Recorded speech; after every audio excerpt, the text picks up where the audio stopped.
Thank you, Congressman Nakop. Congressman Paduano. Thank you, Mr. Chairman. Mr. Chairman, can we ask resource person, Vice Mayor Hiron, to take a seat? And Vice Mayor Hiron, Mr. Alex Tumang, tsaka po si Barangay Captain. Is Barangay Captain Bautista present? Pwede pong umupo po tayo dito. Ito pong mga opisyal na pinatawag ng komite ay opisyal po ito ng Mexico, Pampanga, kung saan ay doon po nakita no, itong 560 kilos of shabu in a warehouse owned by a corporation by the name of Empire 999 na napatunayan ng ating komite na ito ay pagmamayari ng mga Chinese nationals, hindi po sila mga Pilipino. And that is the reason why we invited the officials nang sa ganun po ay makapagtanong din po tayo. Maybe they can shed some information. So, Congressman Paduano, please proceed. Thank you, Chairman. Yung PSA ba nandito? PSA Pampanga. Mr. Chair. Okay, thank you. Now, Mr. Chairman, before I ask questions to the mentioned names, no? Sandali po, yung assessors ng office ng Mexico Pampanga, nandito ba? Wala. Yung former Vice Mayor na lang po. Please take a seat. Thank you. Mr. Chairman, before I proceed, asking questions with the mentioned resource persons, Mr. Chairman, supposedly I have a lot of questions to Mayor Tumang, but unfortunately, masama daw ang pakiramdam niya. But let me state again, Mr. Chairman, that Mayor Tumang was cited in contempt through the motion of this representation because I do believe that he is lying, and it was proven just a few hours ago when Rep. Luestro asked him about if he has personal relation with Willie Ong and Eddie Yang. Now, Mr. Chairman, just to, anyway, wala siya dito, but pwede na itong ma-confirm at masagot siguro ng AMLA. Mr. Chairman, I have initially at least 28 bank transactions in my possession. Now, but of course, may pending case na, no? With regards to the drugs, particularly yung Willie Ong. Now, to the AMLA, you can answer without, I would just like to confirm to you. I have with me a bank transaction from Willie Ong. You can mention the amount or not, okay lang. And from Willie Ong and Michelle Santosi to the company in the name of Morning Sun Industry, and the address of Morning Sun is at San Antonio, Mexico, Pampanga. Do you confirm that there is such transaction?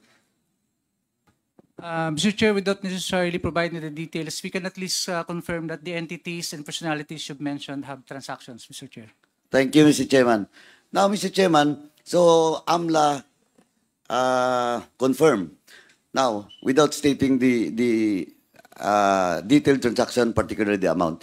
Now, since wala dito yung sa assessors, ma-check ko lang po, Vice Mayor, former Vice Mayor, now SP Secretary ata.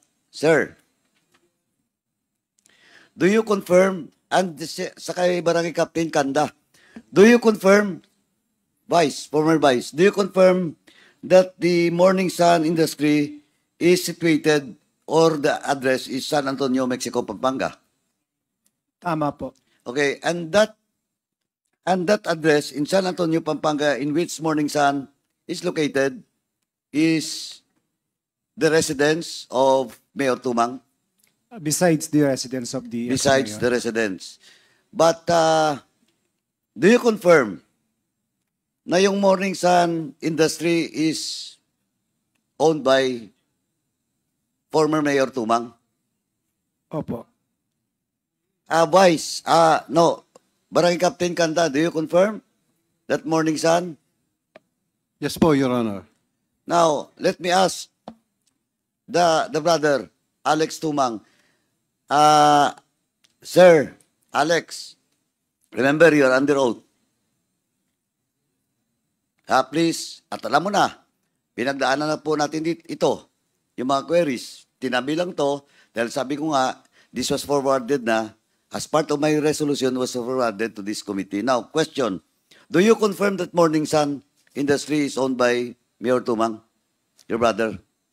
Naririnig ko lang po pero hindi biira lang po kaming magkita ng brother ko kasi kanya-kanya Hindi po, ang tanong ko lang po, hindi kita tinatanong kung bihira o lagi kayo nagkikita.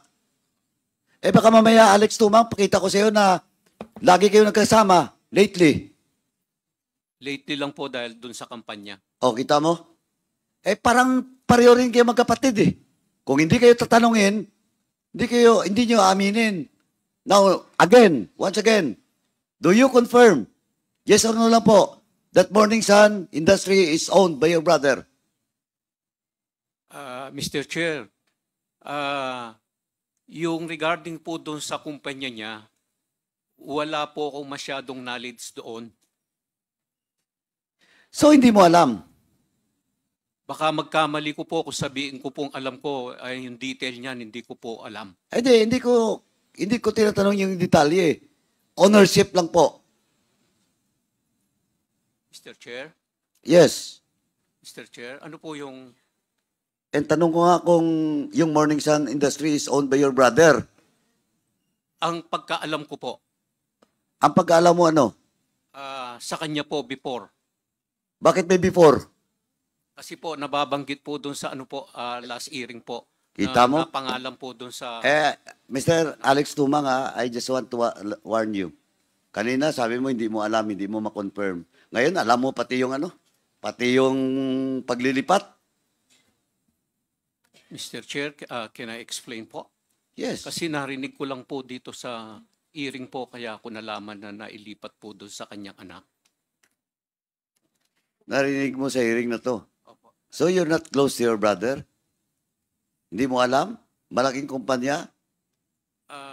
And the office is situated? Masyado po akong busy doon sa aking kumpanya, Mr. Chair, kaya wala po kami. And what is your company? For the record. AC Tumang Construction po. Okay. Sige. Mamaya. Now, once again, Mr. Chairman, I'd just like to put on record that the AMLA confirmed that indeed there's a bank transaction between Willie Ong and Morning Sun, which is owned by Mayor Tumang. Now, nandito ba yung ano, yung SEC?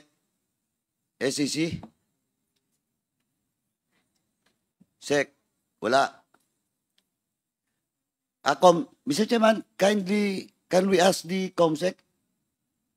Yung lagi naman suki na natin yung Mexico yung Pampanga na SEC, di ba?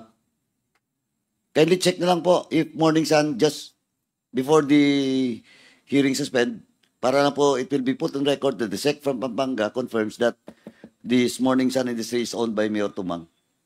Thank you po. Now, let me proceed.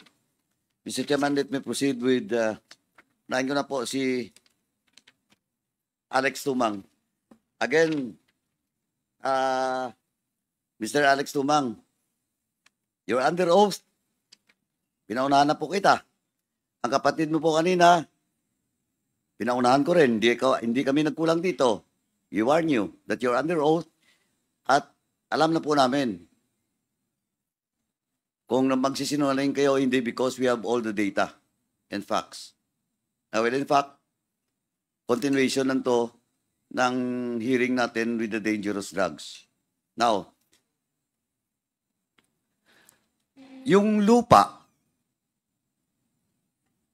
na may-ari is Willie Ong, yung Empire 999, kung saan nakuha yung worth 3.6 billion na shabu. Tama po ba na ikaw ang nagbenta nun? Mr. Chair, yung sinasabi nila pong Mr. Chair, pwede niyo po akong pagbigyan para ma-explain ko po yung nangyaring development po doon. Kasi dalawa po may-ari before nung lupa. Mr. Chair, can I? With documents po. With documents. I will explain by... Tanong muna kita. Okay, sige. I will rephrase my question. Did you have a transaction with Willie Ong? Wala po, Mr. Chair. Ang kapatid ko po ang nakipagtransaksyon. Siya po ang tinawagan ako noon. Nandun po ako sa aking trabaho doon sa Iloilo. Ngayon, tinatanong po yung lupa kung ibebenta ko.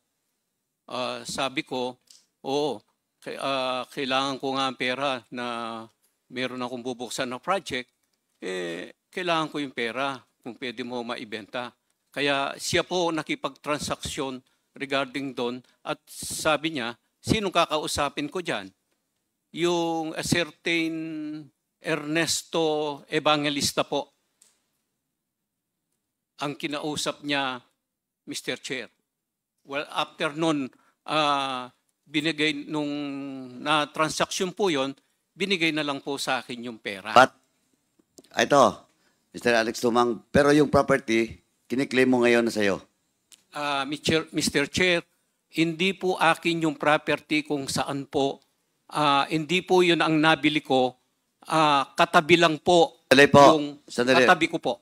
Sandali po. But yung property mo, whether katabi o hindi, ibininta kay Willie Ong. Tama? Tama po, Mr. Chair. Yun lang yung tanong ko. Kasi yung excuse mo or defense mo na hindi yun, that is still subject. Kasi papatunayan ng mga taga-Mexico, especially yung OBO doon, yung assessors doon, papatunayan nila na indeed, magkarugtong yun. Magkarugtong. Yes, Mr. Chair. Mr. Chair, Sandali po. Sandali. So you confirm now that you sold the land, your property to Willie Ong? yung akin po. Yung part sa'yo. ko po. Okay. Yung kalahati po. Sandali, kalahati ng property mo? Hindi po. Yung kalahati po nung development na nangyari po ron. Kita mo? Ay, nako. Wag mo, wag mong paikutin kami dito. Mr. Alex Tumang, kanina sabi mo hindi. Mr. Chair. Ngayon, sandali, patapusin mo muna ako. Ngayon sinasabi mo kalahati. When I told you that the OBO and the officials of Mexico Pangana will prove. Ngayon sinasabi mo kalahati. But ang tanong ko, nagbinta ka ba ng property kay Willie Ong? Yes, Mr. Chair, inaamin ko po. Okay. Yung property ko po, na ibenta po. Kay Willie Ong? Opo. Okay, let's go to the details of that property.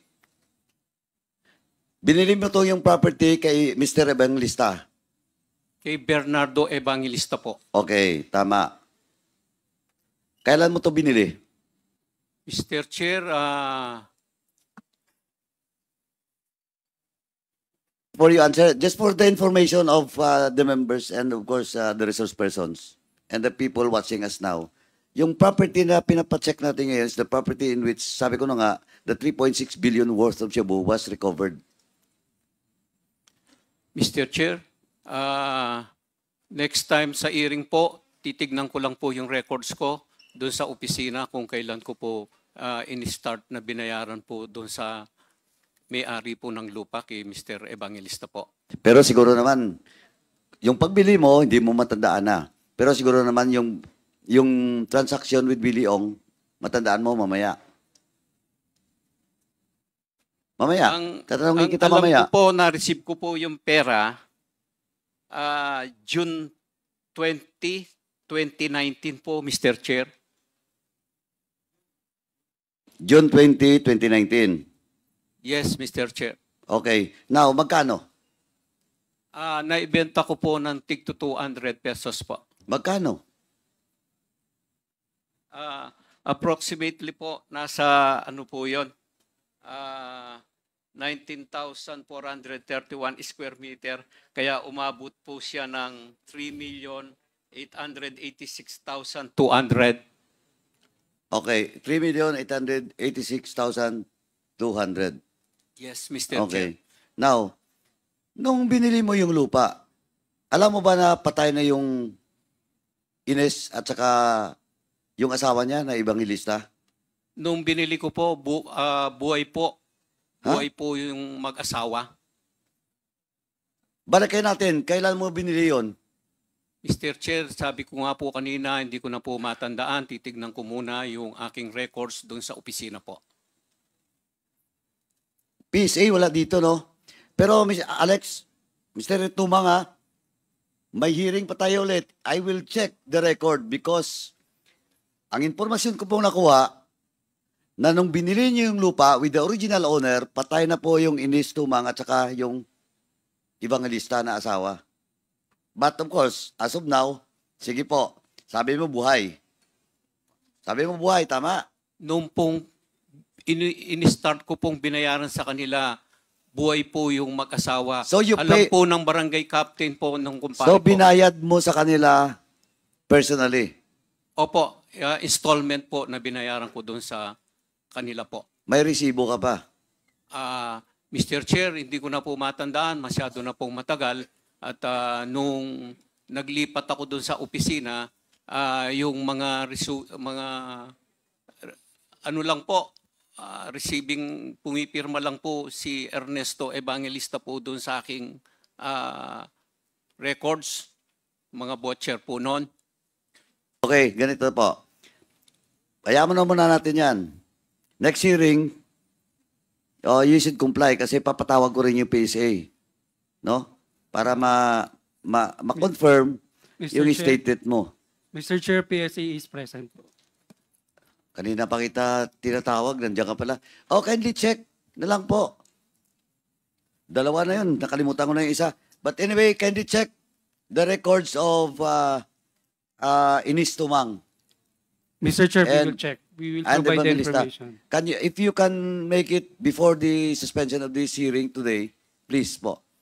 We will do, sir. Thank you. Now, let me proceed, Mr. Chairman. Yung bintahan nyo, you confirm that you are the owner. Tama? From Evangelista to you. Mr. Chair, kaya po umingi ako po ng oras para ma-explain ko, para ma-enlighten po itong Quadcom Committee. Hindi, Para tinatanong ano lang po, kita. Yes or no lang naman. From Evangelista, nilipat sa'yo. Tama? Binili mo.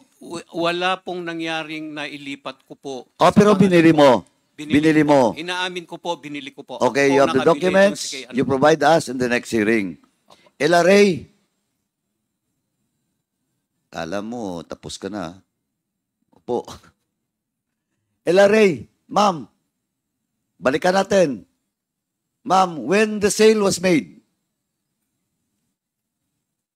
Ma'am, when the sale was made with regards to this property of the Evangelista, kanino nakapangalan yung property? Your Honor, I don't have the records now. May I check the records that I submitted with the COMSEC? Okay. So, please, ganon din po, within the day. Kasi gusto kong balikan si Alex Tumang mamaya eh. Okay. Kahit late night na. Okay, please. Kasi kailangan to eh. Now, diretsuhin na kita. Mr. Alex Tumang. Nagbigay ka ba ng SPA sa kapatid mo? Kay Mr. Ted Tumang? Yung SPA po, wala po. Dahil hindi po nakapangalan sa akin yung lupa. So, sino ang nagbigay ng SPA? Ang ginawa ko po noon, dahil nandun ako sa Iloilo, busy ako doon sa mga project ko, sabi ko, tawagan ko si Ernesto Evangelista para kausapin ka. Kaya yun po ang naging advice ko po. Pinuntaan po ni Erning. Bakit si Ernesto Evangelista? Because the name of Ernesto Evangelista does not appear in the title. Siya po yung anak na nakikialam doon sa property po. Buhay pa ba siya? Patay na po si Ernesto po. O, yun yung problema. Kasi nagtuturo ka ng tao na patay. yung mga ibang lista patay na. Yung inistumang patay na rin, di ba? Buhay pa. Wala na po. Oh. Ayun yung problema, Mr. Chairman. Ito yung pinaka best excuse. Lahat na mga tinuturo, patay. But in the transaction, in the deed of sale between Tumang, your brother, and Willie Ong, naka-attach ba doon yung authority from Ernesto Evangelista? Wala na po akong knowledge noon after nung pinapunta ko po si You own the property, Ernesto. then you don't have the documents and the knowledge about it? Kumpiyansa naman po ako doon sa aking kapatid dahil Akala ko hindi kayo close. Tapos ngayon, pati sa property mo, siyang binigyan mo ng authority? Yes, Mr. Chair. Oh. Kumpiyansa lang po ako doon sa aking kapatid. But na you're hindi po inconsistent ako because lolo. when I asked you earlier, you told this committee na hindi kayo close, ngayon na ko nagkasama dahil sa kampanya. Mr. Chair, hindi ko naman po sinabing hindi ko po kaaway ang kapatid ko. Hindi po kami nag-aaway. Kaya busy lang po kami parehas. Busy ako doon sa aking negosyo. Kaya biira lang po kaming magkita. Yun po ang sinasabi ko po. Oh, sige, palusutin kita dyan. Okay. Now, SPA was given to your brother. Nag-usap po si Ernesto Evangelista po at saka si Mayor Teddy po. Hindi, noon. pero ikaw yung may-ari. Mr. Kasi, Chair, alam mo, sorry po. Mr. Alex Tumang, ako personally, I don't believe that you own that property. Bakit si Mayor Tumang ang bibigyan ng SPA to transact with Willie Ong na ikaw yung may-ari nun? Mr. Chair, nung tinawagan po ako, nasa Iloilo po ako. Pwede naman pagbukasan yun eh. Pwede naman the following day. Pwede naman in week bihira lang time. po akong umuwi dahil nakatutok po ako doon sa mga project ko. O di dapat pinadala sa iyo yung kontrata with the lawyers? Hindi po kasi nakapangalan sa akin yung lupa. Hindi na, pero ikaw yung owner. Yun yung sinasabi ko. And why? Why when you purchase that property, binigyan si Tumang, yung kapatid mo, ng SPA. But you claim to buy both that property. Mr. Chair, kung uuwi man po ako, hindi po nakapangalan sa akin yung lupa, hindi naman po ako pwedeng mag-execute ng SPA po. Sandali. Oo nga, pero ang sinasabi ko, Mr. Alex Tumang, na nung binili mo yung lupa, hindi na ilipat, nung nag-transaction kay Willie Ong, ngayon tinuturo mo yung kapatid mo na may SPA. Pero why? Bakit binigyan siya ng heirs o ng may-ari ng SPA na ikaw din lang ang bumili? O do you have now? Can you produce the copy of that SPA? Wala po akong kopya rito, Mr. Chair. Puro kayo wala eh. Yun ang sinasabi ko. Yung mga palusot nyo. Logically, ikaw ang bumili. Pagbili, bakit si kapatid mo binigyan ng SPA? Di ba? Dapat sa pangalan mo. Kung hindi mo mai-transfer. Tama. Tsaka may deed of sale kayo, di ba? Mr. Chair, matagal na po nung Wala na naman ng dokumento. yung mga documents po dating nandun sa aking opisina nung nagkaroon ng bagyo noon at inabot ng tubig kaya nagka ano-ano po yung mga Ganun din documents yun, ko po. yung reason ng PCA nung nakaraan. Opo. Dahil sa sunog. Ikaw naman bagyo. LRA, si RD, saan siya? RD, pwede mo ba ma-retrieve yung mga documents na yun with regards to the transaction? Before that, let me acknowledge the presence of the honorable members of the committee, Congressman Zia Alonto Adjong, Congressman Ramon Rodrigo Gutierrez, Congresswoman Janet Garin, Congressman Crispin Diego Remulla, and Congressman Salvador Pleito. Please proceed. Thank you, Mr. Chairman. You have LRA. 5 minutes. Naku, maba. Okay, second round ako. Yes, LRA, can you produce this document? Kasi duda ako doon. Para makita ko lang kailan nangyaring deed of sale between Evangelista saka kay Alex Tumang. Tapos yung actual sale doon kay Willie Ong saka kay Mr. Alex Tumang na ngayon hugas kamay siya? Kasi ang next ko na tanong, kung kilala mo hindi, ang next mo na sagot, alam ko na po, hindi mo kilala si Willie Ong. Di ba? Mr. Chair, But alam mo, on record, it never stated during the previous hearings doon sa Committee on Dangerous Drugs about that SPA na binigay mo, na nandun ka sa Iloilo, hindi mo rin sinabi na hindi mo kilala si Willie Ong, pero alam ko na ngayon. Alam ko na, ang sagot mo doon, hindi mo kilala si Willie Ong because you give an SPA to your brother. Ang dinidiin mo ngayon is your brother. Hindi ikaw. Yes, LRA? Your Honor, we actually submitted all those documents either at the Committee on Public Accounts or Dangerous Drugs. Definitely not in the public accounts, but in the dangerous drugs Yes, siguro. we're actually retrieving the files Please now. po, dalawang ano yun yung sale between Alex Tumang and the Evangelista, and the Yes, sale between Alex Tumang with an SPA from Teddy Tumang and Willie Ong. Yes, Your Honor. Please. We will retrieve. Oh, Mr. Alex Tumang, wala na eh. Pero pag na-produce yun, magkabuhol-buhol ka rin. Now, anong company mo doon sa Iloilo?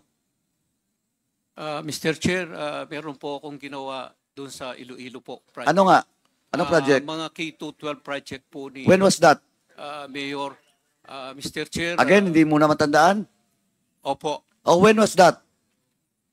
Mr. Chair. Kasi papacheck kita. Papacheck kita sa DPWH at saka sa DepEd. Kung at that time, at that month or year, mayroon ka project doon. Mr. Chair, under po kay Mayor Jed. Jed, Opo.